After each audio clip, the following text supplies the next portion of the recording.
caso daquele genérico e que esse outro concreto é um caso daquele. Então tu tens um significado genérico de algo, por exemplo, um estacionamento no qual se põe carros e caminhões. Genérico. Entendeu isso?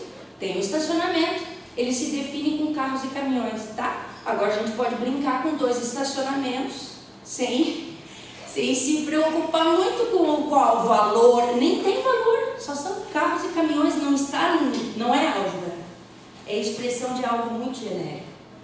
Agora, de que modo, nesse caminho, isso Davidoff tem nesse livro, ó. Aqui no finzinho.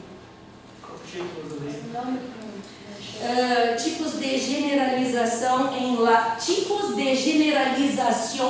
em la enseñanza. Pode passar para o povo ver aí, certo? Lá no finzinho ele dá uma boa ideia do que é isso. Tem gente que está traduzindo o material do Davidoff, tá? Ele já foi traduzido para o inglês, mas eu não consegui contato com a pessoa que já tinha e não estava mais no mundo, né? Então não deu. Ok? Bom. Então veja, obrigada, gratidão. Que ruim que tá, né? Mas ali é assim, ó. O que é então que eu suponho que eu tenha falado? O que eu acho que eu fiz aqui foi o seguinte: eu considerei que se formação de professores de matemática é uma preocupação central das pesquisas em educação matemática, e há vários indícios disso, e um deles, quando a gente se inscreve em congresso, qual é o maior número de trabalhos que o congresso tem? É na linha de formação de professores, seja inicial, seja continuada, certo? Vocês podem observar isso. E se vocês quiserem uma documentação disso, já lá nos anos de 2000, o Dario Fiorentini fez um trabalho e foi publicado na revista da UFMG, Revista de Educação, em que ele mostra o quanto naquela época os trabalhos de formação de professores, né, estão crescendo e são maiores, né? E basicamente o que? Discutindo sobre formação matemática do futuro professor, por exemplo, os trabalhos do Plínio, que é aí de 2015, né? 2015, isso, Plínio Cavalcante, e também o trabalho da Patrícia, que eu já falei, Patrícia Linardi, que fala sobre a formação matemática na prática profissional do professor de matemática. E é isso. Agora, essa questão da formação de professores, ela vai desembocar no currículo. E a gente geralmente não trata isso com a devida sinergia de relação. Eu acho que isso é algo que a gente tem que ver e que merece uma atenção. Currículo e formação de professores está linkado. É preciso pensar. E o que o currículo envolve? Dentre tantas coisas que o currículo envolve, a expressão talvez mais material de um currículo sejam os materiais didáticos. A expressão concreta, física, sejam os materiais didáticos. E esses materiais didáticos podem ser, além de todos esses recursos e materiais do tipo que são dos anos iniciais, que envolvem jogos, que envolvem envolve materiais estruturados, por exemplo, a Torre de Hanoi, certo? Por exemplo, um jogo de xadrez, para discutir a questão das regras, certo? De que o mundo ali é assim e se opera desse jeito, não é? Para formar uma certa... tem coisa aqui do cotidiano que parece semelhante com uma de um outro mundo, né? Esse mundo da matemática, em que as coisas geralmente parecem esquisitas para os alunos, né? E lá eu escrevo isso, por exemplo, os alunos aceitam que exista conjuntos e tudo mais, mas quando a gente fala em conjunto vazio, eles se espantam. Como assim vazio, né? Eu vou ter uma coleção de disco que não tem disco dentro, não é? Ou mesmo um conjunto unitário, né? E outras coisas, o Rômulo fala do problema do infinito, né? Vamos imaginar um conjunto infinito. E aí outras coisas mais espantosas ainda, mas que estão aí nos textos do Rômulo para a gente se divertir, ler e pensar, né? Então, parece que sim, é uma preocupação central da comunidade de educação matemática como letra maiúscula, como educação matemática como uma região de inquérito, como a Maria gosta de falar, região de inquérito, é uma coisa boa, né? Há uma topologia lá e a gente passeia por essa região pela qual a gente se pergunta coisas, né? Então, a comunidade de educação matemática é essa, a relativa à pesquisa. Então, a ela, parece que é um tema central na percepção da gente, que a educação, a formação de professores, de fato, é um tema muito importante. Muito. Não só inicial, mas também é continuado. Ora, aí a gente forma um professor e ele vai dar aula na educação básica. O que é o trabalho do professor na educação básica? O que é a atividade do professor na educação básica? Agora vocês vão começar a falar, pelo amor. Eu falei que eu falava bastante. O que vocês acham que é a atividade do professor? Vocês já foram lá. O que é? Fala aí. Dar aula. Dar aula, certo? Atender pais. Oi? Atender a pais da família. Vamos, fala aí. Promover a educação matemática, né? Favorecer o que ela acontece. Essa é a minha visão, né? Promover a educação matemática. Veja, eu estou falando sem nenhum compromisso, não tem certo e errado aqui. Tem o que cada um, o modo como cada um opera nesse seu mundo, certo? Tem operações que envolvem, porque a atividade profissional do professor de matemática, e se eu entendo a atividade desse jeito, eu tenho que enxergar lá dentro quais são as operações que ele faz. Né? Operações, isso que eu fiz aqui, eu escrevi no quadro. Então ali, direto com uma ferramenta que é o giz e que é o quadro, e eu estou fazendo uma operação, certo? Para quem não entende o que eu estou escrevendo, por exemplo, se alguém estivesse escrevendo chinês aqui, né? A gente ficaria extasiado olhando aquela pessoa escrever aquelas coisas que a gente não sabe o que é. Dá até um silêncio, né? Porque o que será que é aquilo que está ali, né? Para o Lins aquilo é um resíduo de enunciação, esses risquinhos. Mas toda a minha voz aqui, todos esses sons que saem da minha garganta, que eu produzo com o meu aparelho fonador, que vai pelo espaço, eu acredito que vai pelo espaço como ondas. Eu acredito que essas ondas sensibilizam o tímpano de vocês e essas ondas são decodificadas lá no cérebro. E porque vocês dominam os sons, eles são familiares a vocês, vocês produzem um significado que está na mesma direção ou uma direção mais ou menos parecida com a que eu estou tentando dizer o que eu estou dizendo, o que eu acho que eu estou dizendo, certo? Então, quando eu digo atividade do profissional, do professor, eu estou pensando que ele faz operações, que a soma dessas operações significa uma ação. Então, uma ação pode ser preparar aulas, mas não é só preparar, ele prepara e não termina a atividade dele aí, tem outras atividades. A outra que disse foi dar aula, certo? Dar aula. E isto costuma se dizer assim mesmo, dar aula. Mas eu vou aproveitar a oportunidade que está sendo gravado para dizer que eu não diria isso. Mas já disse muito. Mas não digo mais, certo? Deixa eu perguntar, você falou para a gente falar. Isso. Então, virou um diálogo já, né? Então, já virou, gratidão, viu? Vai lá. A ideia, ainda na direção de Leontiev, a interpretação que eu faço, o professor poderia dizer que eu vou para a sala de aula e ganhar o sustento da minha família.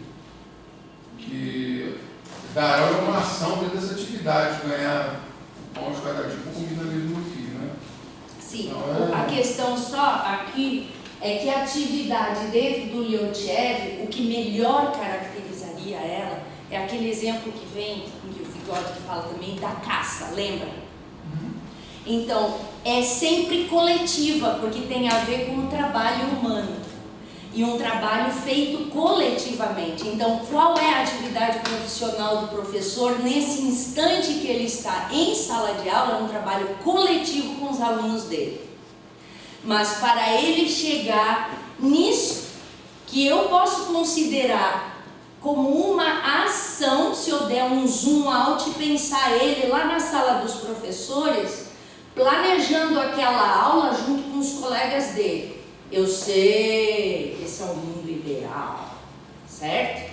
Mas estou botando a teoria para olhar para esse mundo, tá? Então ele não planeja sozinho em casa, ele planeja na escola com os colegas, num certo momento. E eles planejam talvez a aula de toda semana, eles preparam a aula. Só que tem só uma coisa que é diferente. Assim, nesse mundo que a gente fala, eu vou dar aula, como quem diz, eu vou te dar um copo d'água, a aula não pode ser dada nesse sentido de entrega física, né? Eu posso te dar o livro, te dar mas dar aula, eu olho para isso como uma atividade cognitiva, dinâmica, de produção de significado, e dentro da teoria do Lins, uma luta de quem realmente se esforça muito para entender do que é que o outro está falando. É assim que o Lins diz.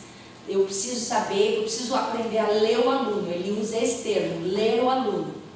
E entender do que o aluno está falando. Eu fiz essa provocação, que a atividade pode ser ganhar o salário, dar aula, uma ação dessa atividade, né? Ele sai dali e vai vender cachorro-quente no final do dia, que é a vida do professor hoje está nesse pé, né? Mas eu fiz essa provocação para tentar salientar os paradoxos da teoria de Leontiev. Certo. Bora? Porque, qual seria esse paradoxo? Quando você olha para a sala de aula, a atividade de um professor que você está imaginando, pela teoria de Leontiev, você está usando ela como princípio analítico daquela ação, daquela atividade. Você está analisando a partir dessas lentes, vamos dizer assim. Sim. Mas o Leontiev, do livro Desenvolvimento Psíquico, ele busca, por meio dessa teoria, explicar por que a humanidade se tornou o que é e se tornou um bando de lobos. Entendi. Acho que a ideia de Leontiev, entendeu? Então esse paradoxo de princípio analítico, princípio explicativo, porque quando ele fala em princípio explicativo, ele diz que isso é natural do ser humano, a atividade é assim porque é assim. Estou olhando para alguém dando aula, para alguém que não é a gente, então a gente não sabe da atividade dele. Né? O Leontiev chega a falar que o próprio ser da atividade, o sujeito da atividade, ele pode não ter consciência da atividade dele, qual é o objeto. Ele está ali, mas ele perdeu a consciência. Está nebuloso para ele mesmo qual é a consciência da atividade coletiva. Então a gente tem que conversar um pouco, quando vai usar a teoria da atividade de Leontiev, você está usando como princípio analítico, né? Interpretando a atividade de alguém que não é você não sabe ao fundo as necessidades dele, talvez nem seja possível saber. Então eu vejo isso como algo meio paradoxal que a gente. Tá, aqui é não assim. É uma fraqueza, entendeu? Da teoria. Não, acho maravilhoso a gente poder estar falando disso. Exatamente pelo seguinte: quando o Lins usa atividade, ele usa dizendo assim. Neste sentido, um campo semântico é usado aqui no mesmo sentido que a atividade de Leontiev. Como é que eu entendo isso? Ele está querendo dizer que a estrutura de um campo semântico, ela articula, um campo semântico articula dentro dele, articula. Não dá para tirar nada do que tem ali, articula. Noção de conhecimento, significado, produção de conhecimento, produção de significado. Então isso quer dizer campo semântico. Não dá para tirar nenhum deles. Essas coisas estão acontecendo simultaneamente. O Leontiev monta a estrutura de atividade, falando de operação, ação e etc. E também fala disso, tanto que e não é só o do desenvolvimento do psiquismo, né? Tem os outros textos dele também, e quando Vygotsky fala na atividade de Leontiev também, que me dá essa percepção de que operação, de que eu posso, findou a última operação de uma certa ação, certo? Então agora essa ação é ela mesma findada, certo? Findou todas as ações, extinguiu-se a necessidade, atendeu-se à necessidade. Então, exemplo da caça, tem o grupo de caçadores que vai na frente tentando abater a caça, certo? Ou assim, eles vão tentando encurralar a caça, certo? Vem um outro grupo atrás que é quem vai abater. E tem um outro lá que vai com o galinho, né? O batedor que vai assustando, fazendo barulhinhos para ela ir para um certo lugar. Em resumo, é isso. E o que o Rômulo fala é o seguinte: se tu olhar só pro rapazinho lá com o galinho abanando, tu não vai entender a caça como atividade. Tu vai ver só ele lá na operação. Tu precisa ver todo o conjunto, dar o zoom out. Nesse sentido, o Rômulo diz, a menor unidade de análise é a sala de aula. Então, o que um aluno meu diz pode estar em conexão com o que um outro diz e entrou como resíduo para ele produzir significado, mas ele fala comigo que sou professora. Então, não foi exatamente pelo que eu disse e que ele ouviu, mas porque um outro falou isso. Então há todo um jogo, e há também, não é simples, e há também a questão de ser, a necessidade dessa atividade em sala de aula é de fato compartilhada por todos, alunos e professores. E aí é a atividade, de novo, é a atividade, ela tem uma expressão externa. Tu vê as pessoas fazendo coisas com as mãos, conversando, escrevendo, o professor num quadro, tem essa parte visual. Mas é uma atividade cognitiva. É essa a diferença que eu vejo do Leontiev. Ele ele consegue sair do comportamentalismo da época e cunhar uma noção que consegue ligar aquilo que se vê por fora com operações que são cognitivas, operações mentais, né? Claro que é diferente das operações mentais que o Piaget está falando, mas trata-se dessas operações mentais ligadas com a questão dialética das ferramentas e do homem materializado no mundo material e que se desenvolve cognitivamente nessa interação com o meio e com os outros. E aí a questão da encarnação de significados e tal, que é uma coisa diferente do que o Lins fala. O Lins vai falar de internalização, né? Ok, pode falar. Só aproveitando essa discussão que o meio traz, mas voltando a pensar nos materiais didáticos que você tinha mencionado lá, no que você disse sobre produzir um material didático dentro de uma escola, né? Na educação matemática, por exemplo, você citou o Gulliver, né? Atividades com a história do Gulliver como um exemplo de atividade Freud e tal, né? E aí olhando um material didático nessa expressão de uma ferramenta, né? Dentro de uma atividade, né? Então essa ferramenta, esse material didático foi construído com o objetivo a uma atividade, né? É uma ferramenta para Então, para executar tal coisa. Eu diria que é uma necessidade. Para uma necessidade. Né? Então, ele foi criado para atender uma certa necessidade. Né? Patolítico Stener, Montessori, enfim, cada um desses materiais foram criados para atender uma certa necessidade de uma atividade.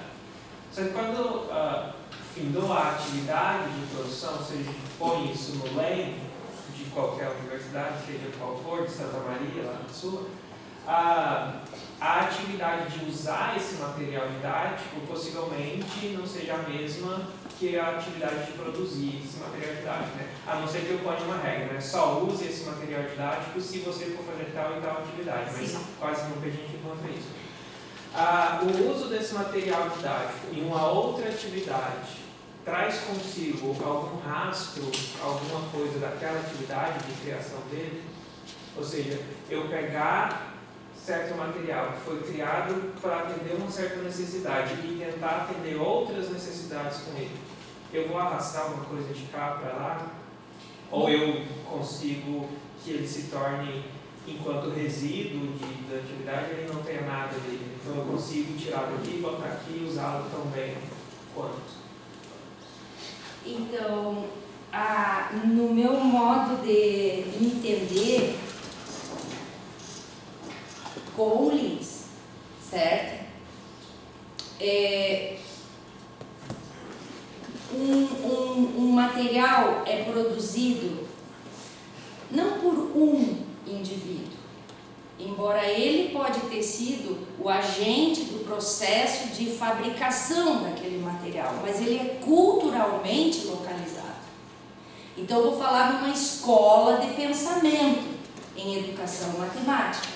Então, tem uma escola de pensamento da matemática moderna, que produziu os caderninhos, que produziu do jeito que produziu, por causa de certos princípios que aquela escola acreditava, que eram importantes. Por exemplo, aí eu vou trazer para mim aqui poder falar isso,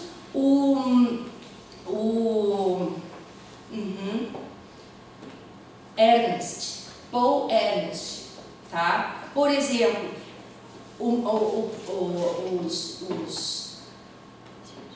os membros da escola de pensamento que foi se constituindo como matemática moderna tinham uma certa concepção do que era matemática para eles. Então, o material tem um resíduo, deixa-o se ver num tipo de resíduo, certo?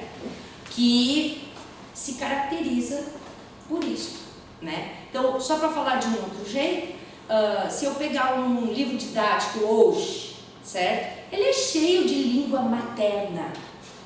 Isso quer dizer que aparecem muitas explicações, todas elas escritas em texto. Agora tu pega um livro dos anos 80, todo ele é mais simbólico, matematicamente falando, simbólico. O que tu tem tu tem se, então, ou se tiver língua materna é nas definições e elas entram junto com símbolos matemáticos, certo? Por exemplo, a definição de função que está lá no ensino médio, etc, etc, tá? Acho que isso, nossa, dá muita pesquisa, mas enfim, o resíduo traz o que é matemática, mas não é só isso, é o que é ensinar matemática. Talvez para esse grupo ensinar matemática é seguir o método. Qual método? Demonstrar. É o método da verdade. Então eu vou usar como método a demonstração. Certo? E o que é aprender? Certo? Aprender é olhar o que o professor faz, certo?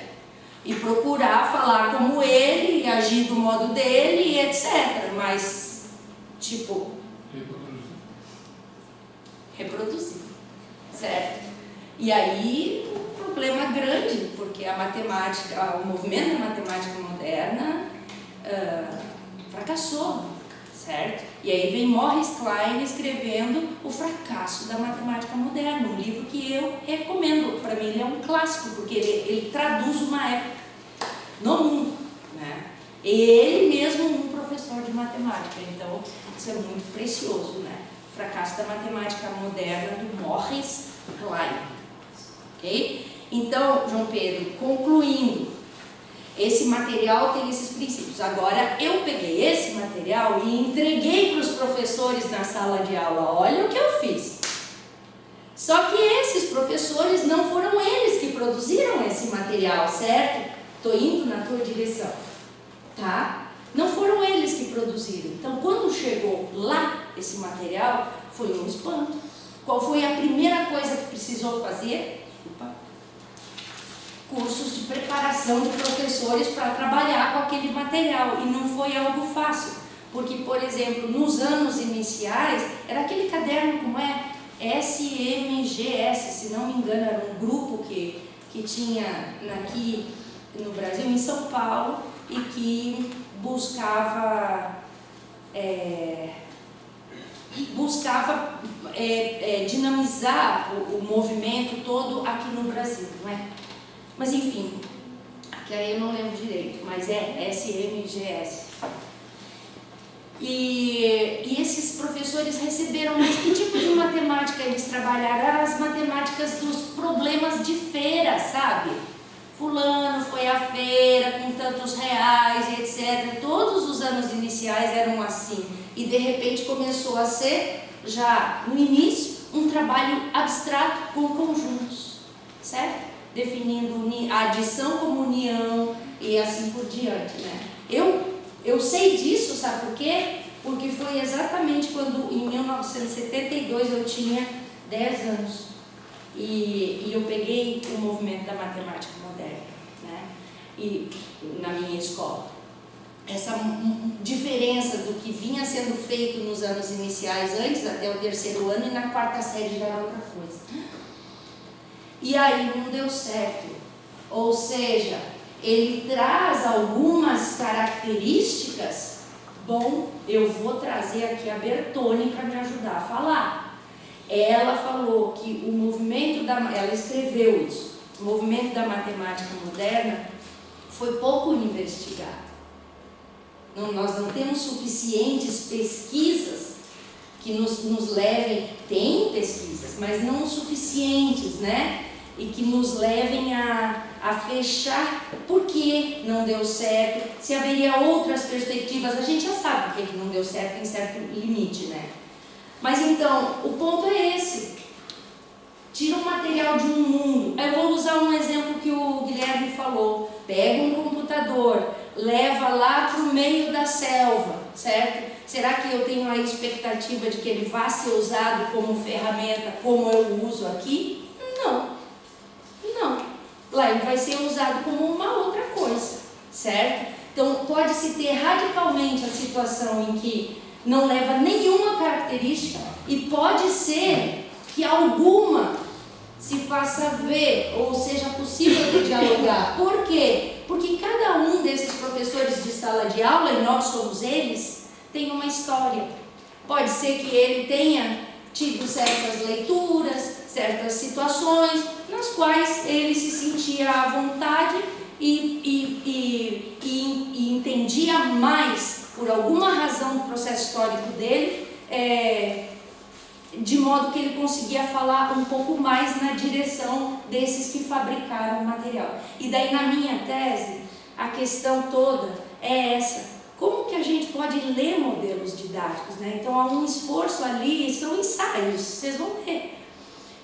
Há um esforço de tentar ver onde está a ação didática dentro do modelo dos campos semânticos, onde está a ação didática dentro da teoria da educação matemática realística do Freud e tal. Não consegui fazer a do Davidov, mas ela tá pronta, não consegui fazer para botar na tese, né? Mas toda a leitura foi feita, vocês olharem o livro, aí está todo marcado, essas marcações são as justificações dele. Então eu consegui linkar essas justificações da teoria com o modo como ele produz o material, como ele sugere o material. Então dá para ver que o material é efeito desses princípios, dessas concepções. E é disso que a gente está precisando. E a gente, como futuro professor, a gente precisa saber com muita clareza de que os... Claro, a gente precisa saber saber com muita clareza que trata-se de um material cultural. Se quer conversar com o autor que produziu ele, é importante saber. É importante saber que sala de aula, para qual sala de aula, né? Ele tem esse autor ele é afetado por materiais oficiais, por exemplo, PNLD. PNLD, o Programa Nacional do Livro Didático, tem lá certos critérios, o cara vai olhar para isso na hora de produzir. Mas ele é afiliado, por exemplo, do Freudenthal. Então ele tem todo um estudo naquilo lá. E ele está indo na direção dos princípios do Freudenthal, mas ele não declara isso. É nós que temos que ir atrás e estudar para entender o livro. Se fosse um livro na perspectiva do Brousseau, haveriam outras noções teóricas, né? Situação didática e coisas do tipo, né? Que no caso é a teoria das situações didáticas. E no caso do Lins, trata-se de campos semânticos. Como é que se dá a produção de materiais fundamentado em campos semânticos? Nós estamos tentando deixar isso bem claro. Eu acho que nossos grupos, por isso estão aí, nós estamos fazendo esse esforço, né? Cada um indo, a gente, né? Está todo mundo navegando num grande mar, revolto no seu barquinho, a gente tenta afinar as direções e assim vamos, né? Então, e por fim, o Davidov eu já falei, então é isso. Agora eu concluo para dizer o seguinte: não se trata de preparar a aula, e sim de se preparar para a aula, certo?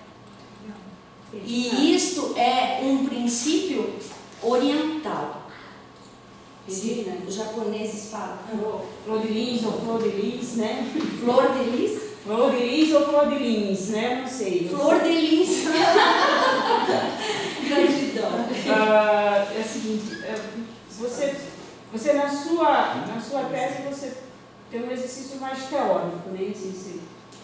Eu estou conversando com o Rômulo ali. Você está conversando mais com ele, ele diz assim, você fala do Davidov, vocês fizeram esse percurso também na teoria da atividade, vocês,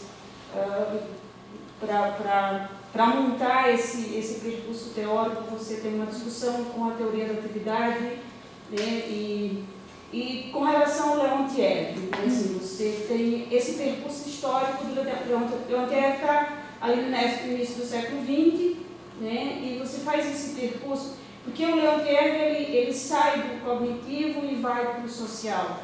Ele é uma teoria do materialismo histórico, ele está mais ligado ao marxismo, ele é soviético, né, de uma escola soviética bem pautada lá no marxismo.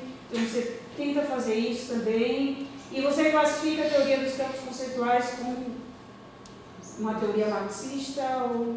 Dos campos conceituais? Sim, ou é uma viagem... Os campos conceituais é do Verneau, né? Verneau, sim. Tu está me perguntando isso, sim, não sim, é dos campos semânticos. Dos campos semânticos, aliás. Dos campos semânticos dos campos semânticos vocês têm esse viés, assim, você fala muito no Leontiev, fala muito no Davidov, vocês saem e vão nessa perspectiva mais social, mais histórica, mais do materialismo histórico, vocês têm um percurso no marxismo ou não? Olha, eu vou colocar o seguinte, o Vygotsky, ele tem escrito isso, para ele a ciência tinha que ser livre, tinha que poder pesquisar, não tinha que atrelar discursos para satisfazer perspectivas ideológicas ou políticas. O Vygotsky, para ele, a ciência tinha que ser livre, certo? Agora, é um período difícil de produção, você sabe que no final as obras do Vygotsky, uma grande parte são queimadas. Quem pode falar bastante disso para a gente é a professora Idânia, que a gente está tentando ver aí no grupo uma oportunidade em que ela possa voltar e falar com a gente, ela já falou outras vezes, desse período histórico que não é um período nada simples, né? E eu não me atreveria a falar mais do que isso, a não ser de que para Vygotsky eu sei que a ciência devia ser livre, Então, ele não atrelava o discurso dele a nenhum partido ou coisas do tipo. Isso ele tem documentado. Por favor. Só antes de fazer a minha pergunta para ti, eu queria dizer alguma coisa na direção do que a Mariana perguntou. É que, para mim, a perspectiva dos modelos semânticos, ela toma algumas coisas de Vygotsky, algumas coisas de Leontiev, só que ela também toma coisas de outros autores que o Rômulo às vezes não menciona com tanta frequência. Um deles é o Goodman dele não é dialético, não é materialidade, porque ele vem pragmatismo norte-americano. Se for pensar, são coisas completamente diferentes na fundamentação. Eu vou dizer que, de algum modo, o Rômulo se afasta, apesar de tomar coisas do Vygotsky, que é materialista, história dialética, ele se afasta disso em vários aspectos, diria. Enfim, vai nessa direção. E aí teria, claro, teria que pensar isso mais profundamente. São questões que eu tenho me colocado, por exemplo, que o Rômulo fala de internalização cultural, e aí eu penso, será que a internalização que o Rômulo fala se dá de um modo dialético, dialético entre o sujeito e a sociedade? Enfim, são coisas para pensar, propriamente. Mas tem aproximações, só que eu acho que são distantes, assim, de algum modo, do que seria o que o Vygotsky, do que o Leontiev diz. Só uma parte na tua fala agora, que é essa questão que eu escrevi lá na tese. É importante ter clareza a respeito do projeto político do autor, certo? O Rômulo, pelo que ele nos fala ao longo dos trabalhos dele, mantém escrito, o objetivo dele é poder intervir na sala de aula de matemática, certo? Que trata justamente de um mundo em que as coisas podem contrariar o senso comum, como, por exemplo, um conjunto não ter elementos, ou um conjunto ter um elemento, e isso ser difícil, ou um conjunto com infinitos elementos. Isso contraria o senso comum de uma coleção, de um grupo que as crianças trazem até então, quando começam a falar sobre aquilo, né? Então começa a haver um grande estranhamento.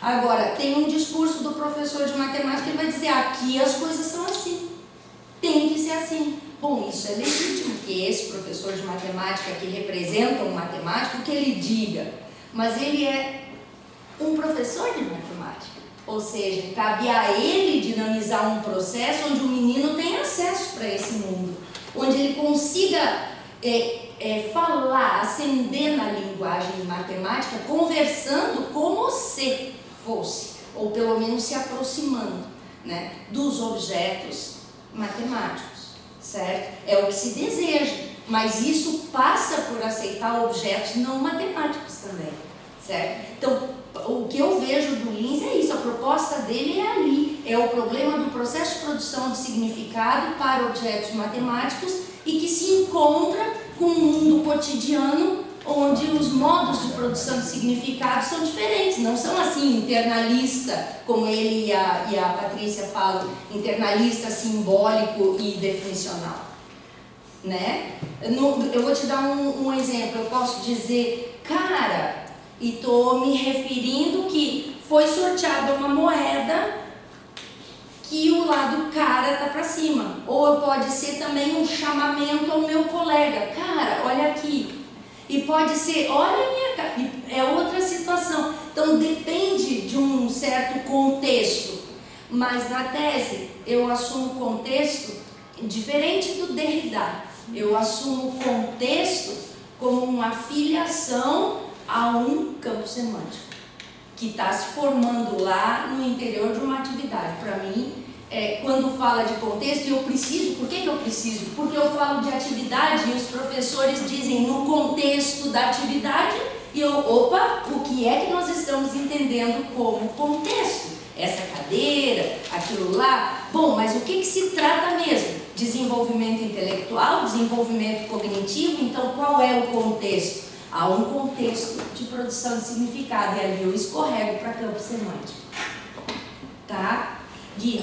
A minha minha questão para ti é a seguinte: certo que o exercício da tese foi de um desenvolvimento teórico para dar um pontapé inicial para a proposta que você tem para análise, produção de material e didático, certo?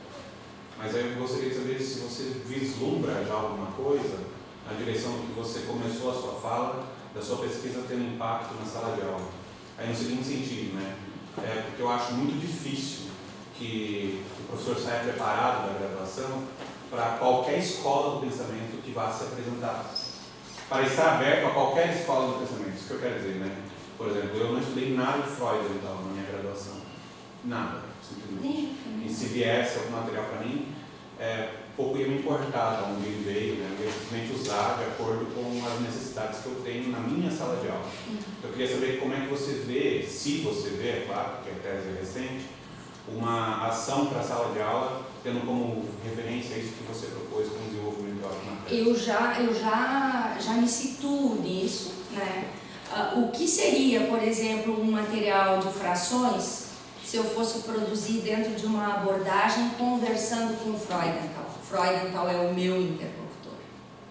Mas aí isso passaria pelo pressuposto dos professores entenderem esse interlocutor? Ele tem que entrar e sair desses mundos. Então, isso é o que eu tento fazer na minha sala de aula. Eu digo para os meus alunos, o que eu penso que eu estou fazendo é desenvolver em vocês a habilidade de produzir o material de vocês para a sala de aula, produzir o material e se preparar para a aula de um modo fundamentado que vai além dos pressupostos matemáticos. Os pressupostos matemáticos é o mínimo que eu tenho que ter, porque senão nem poderia estar ali dando aula, certo? Dando aula, né? Oferecendo dinâmicas para que os alunos esperançosamente desenvolvessem o seu raciocínio, né? O seu raciocínio é o quê? Quando a gente diz desenvolvendo o raciocínio, eu quero dizer, eles têm a habilidade de produzir significado matemático, eles sabem do que se trata, eles conseguem pensar matematicamente, é um certo modo de produzir significado, como diz o Romo, é um modo matemático de produzir significado. Então isso é adjetivado, tem um modo de pensar, não é qualquer modo. E uma coisa fundamental, os objetos matemáticos, eles só têm um único significado. É diferente de coisas da língua materna, em que uma palavra escorrega para a possibilidade de várias acepções e, portanto, possível de ser usada em vários contextos. Então acontece muito, o professor chega lá, vamos falar de números primos, e o aluno dá risada, né? Porque ele pensa no primo dele, né? Ele pensa no primo dele, ele não está pensando nesse lugar onde o professor está. O professor está pensando com outros objetos, está suscetível a enunciar coisas do mundo da matemática, certo? Do matemático que é, vamos dizer, próxima do possível de ser trazido para a sala de aula. Né? Aquela transposição didática da qual o Chevalier fala, né? Mas é importante ver que é transposto, mas o objeto vira outro, né? Não é a mesma coisa, é transposto, mas o objeto vira outro. Então a gente sabe o choque que se leva quando se entra numa universidade, no curso de matemática, e a gente começa a ter aulas e a produzir, frequentar essas aulas e a não reconhecer as coisas que a gente sabia lá, né? E começa a correr atrás. Então é isso. Eu não sei se eu te respondi, Guilherme. Mais ou menos? Tá, depois o Roger querido. Regina, tem 3 perguntas aqui. Bem, eu já vou fazer as 3, você fique à vontade para responder uma, 2 ou 3. Gratidão. A primeira, eu vou começar contando uma cena que aconteceu com o Bill Barton, pesquisador da Nova Zelândia. Ele se senta numa mesa com 3 matemáticos que se assumem como produtores, pesquisadores de matemática pura, e ele pergunta para esses matemáticos: me expliquem o que vocês entendem por conjunto aberto e conjunto fechado. Um deles diz: a ideia, a noção é de fronteira que nós temos que ter. Uma fronteira que deixa transpassar e outra que não transpassa. só que nunca se chega. O outro diz, não, é o contrário, é a ausência de fronteira. E um terceiro diz, não, tanto faz o nome que nós damos, podemos chamar de yin e yang, basta que um não sobrepusesse ao outro em termos de categoria. Certo. O que eu quero dizer com isso? Primeiro, retorcer um pouquinho essa ideia de que a produção de significados da matemática é simbólica, definicional e internalista. Não sei se isso é uma idealização que nós fazemos e que homogeneiza um pouco o modo como se faz. E aí me parece que cria assim, um grande fosso, como se produz e como se justifica. Né? Enfim, essa é a primeira torção que eu faço. Né? Se não existe aí uma diferença entre como se produz ou como se justifica. A segunda é que vai mais uma vez eu ouvir se qualificar a produção de significados matemáticos. A minha pergunta é, essa qualificação ou categorização desses significados, ela é estratégica, no sentido de que como nós somos professores de matemática, de alguma maneira faz sentido nós qualificarmos essa produção, de alguma maneira tentar direcionar ou manipular essas produções, ou se como modelo geral não precisaria de nenhuma categorização, poderia só dizer produção de significados. Até porque fora da universidade, quando a gente não tem os campos disciplinares tão fortes, você não categoriza, simplesmente você justifica, né? Mas você não justifica dentro de uma categoria. Você não justifica, pelo menos não de maneira explícita, qual é o campo que você está habitando, né? Essa é a segunda pergunta, se isso é estratégico ou se isso tem algum papel mais forte na categoria essa qualificação de matemática, do significado matemático. E a terceira é a questão do resíduo, que eu achei o João, e desculpa se sair um pouco de uma coisa do programa, mas pelo que eu entendi que o Guilherme também fala a respeito. Eu fiquei pensando nesse laptop na selva. Mas eu posso pensar em uma pessoa que leva. Não, exato, por isso. Tá. Eu ouvi agora, porque eu escutei, mas eu não escutei quando ele falou. Mas foi a resposta do João. Né? A gente pode pensar que o laptop, eu levo o laptop para a selva e eu sei usar um laptop de um certo modo. Mas tem várias possibilidades que podem acontecer ali. Primeiro, um indígena em uma aldeia isolada que nunca viu um laptop, ele encontra e usa de outras maneiras. Ou seja, aquele resíduo não é mantido. Ou seja, ele usa, sei lá, para abrir uma castanha, batendo. Certo? Mas é porque ele não conhece aquele outro, ou seja, não tem aquele panorama cultural, aquele contexto cultural.